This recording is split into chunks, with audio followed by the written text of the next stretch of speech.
Nagpatayo ng viewing deck sa lungsod ng Cabadbaran, Agusan del Norte para mas ma-enjoy ng mga bisita ang napakagandang tanawin sa lugar. Yan ang sentro ng balita ni Rod Lagusan. Maipakilala ang mga tourist destinations at maikalat ang ginhawang hatid ng turismo tulad ng pagkakaroon ng job opportunity.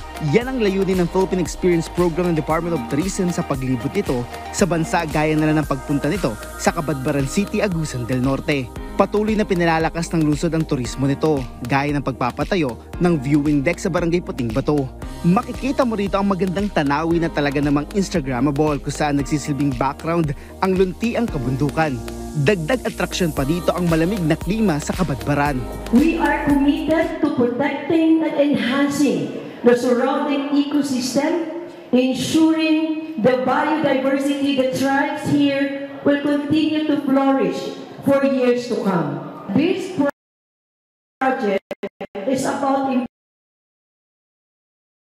our community, the indigenous people in that area to become sustainable and self-reliant. Kasabay nito, kasama ng DOT ang National Tourism Organizations at regional stakeholders para makapagdaos ng business-to-business meetings.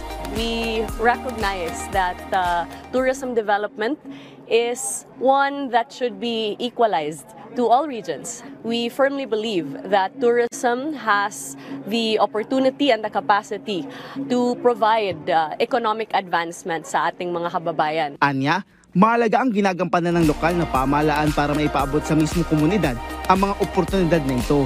Umaasa ang kagawaran na makapaglaan ng pondo pagdating sa tourism infrastructure para maging accessible sa mga turista ang lugar.